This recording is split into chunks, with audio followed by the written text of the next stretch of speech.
Now, I understand that annoying is incredibly subjective, and this is going to be a lot of opinionated stuff.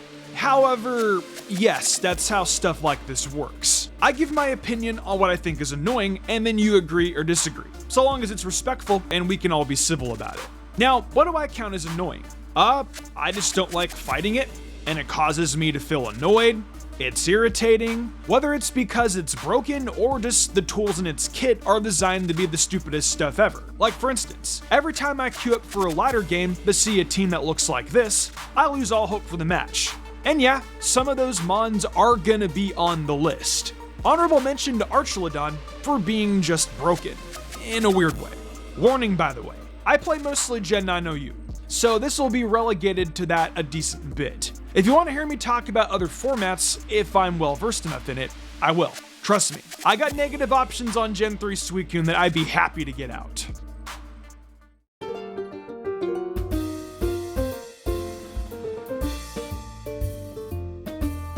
Let's just get it out of the way, right? Toxapex, Toxapex, Toxapex. I don't care if it dropped to UU a while back, and I don't care that it fell out of favor. I never want to see this mon in team preview regardless. Its ability, the sponge hits incredibly well, all while forcing endless amounts of chip damage is annoying as is. Combine this with access to recover, and then the ability Regenerator to let it heal upon switch out, and breaking through this cursed object becomes a nightmare while it spews toxic at you. Its one redeeming quality is losing Scald and Knockoff, so it's less annoying, but it's still stupid.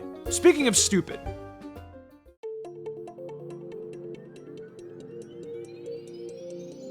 Alomomola is a Pokemon I think I just hate. I think Alomomola has its way too good, and it being good is a problem as a whole. The fact they made a conscious decision to let this thing have Scald is proof that Game Freak knows there is a singles metagame, and the goal is to make us all want to play VGC by ruining singles with this little fish. Like Pex, it has Regenerator, but unlike Pex, it gets Wish. Wish lets it support its allies by using Wish, and then using Flip Turn to pivot out, regain HP with Regenerator, and then heal something else at the end of the turn. Do I really need to say anything more other than that this stupid fish is a fixture of stall?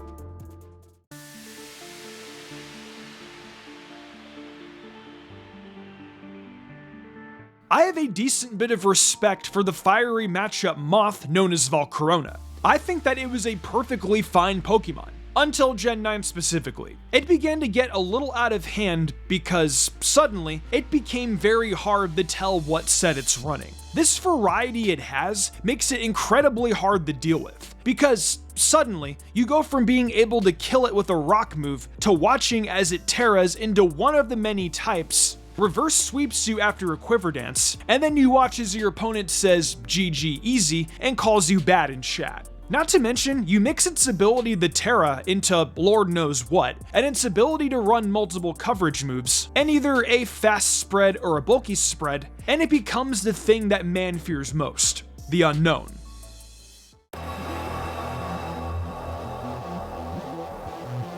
What do you want me to say about Garganacl that hasn't already been said?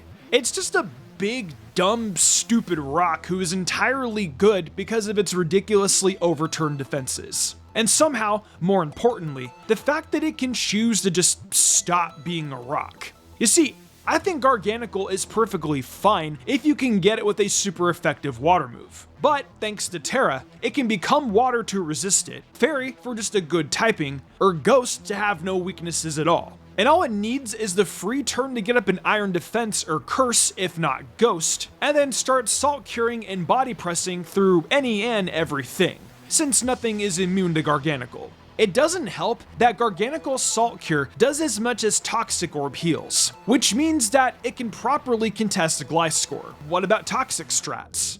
Well, Purifying Salt negates Toxic, and therefore, there is no whittling it down. You gotta kill it quickly, otherwise it will spam Recover and Iron Defense on you until it's ready to Body Press and Salt Cure for all of time.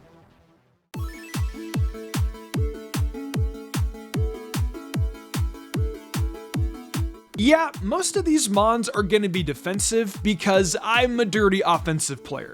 Sue me.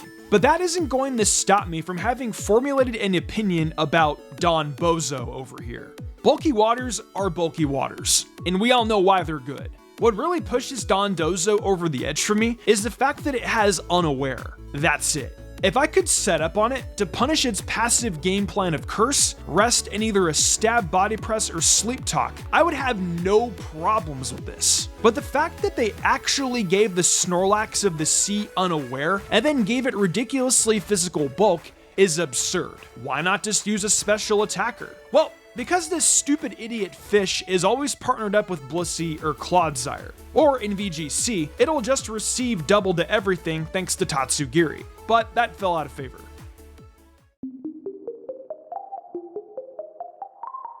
This is more of a duo than anything else, because these two synergize a little too well for my tastes, and that's Ribombee and Gholdengo. Ribombee has amazing speed, which is its main carry outside of the fact that it uses Sticky Web turn 1. What does this speed add to it?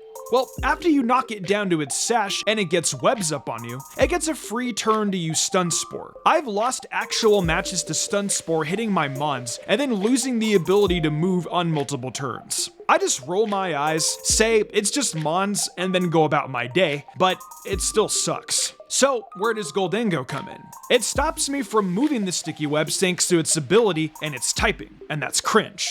That's it. This pair is just obnoxious to deal with on the ladder.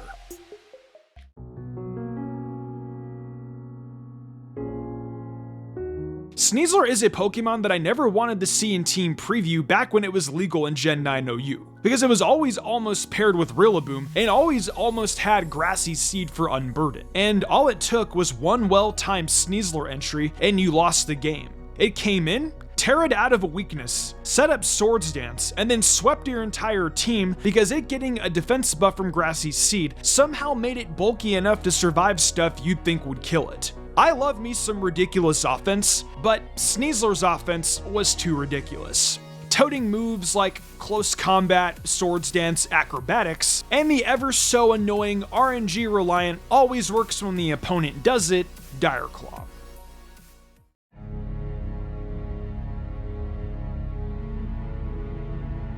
So, Ting-Lu in Gen 9 OU for me doesn't faze me too much. No pun intended with how often it uses Whirlwind. Like, yeah, we get it. Bro is a hazard stacker who holds leftovers and is hard to kill, but in exchange its best sets are usually passive and don't do too much damage outside of Ruination and Earthquake specifically. You can play around it, and a lot of Pokemon do well versing it in the meta. But I'm not here to talk about OU today. No. This is a small ramble in VGC. All I'm saying is that Ting-Lu in VGC, landing the first fissure they used, and then if they missed, Stomping Tantrum randomly became a base 150 power move. Every time I've seen this mon in Team Preview, I lose my mind. What are my ops on Alolan Muck in VGC?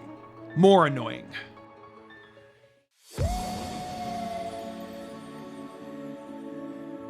I tried to write a Jirachi segment, but it kept hitting me with Iron Head. And despite the chance to not move being 60%, I found myself unable to move my fingers 100% of the time. Please forgive me for this. I was not skilled enough to write this segment out.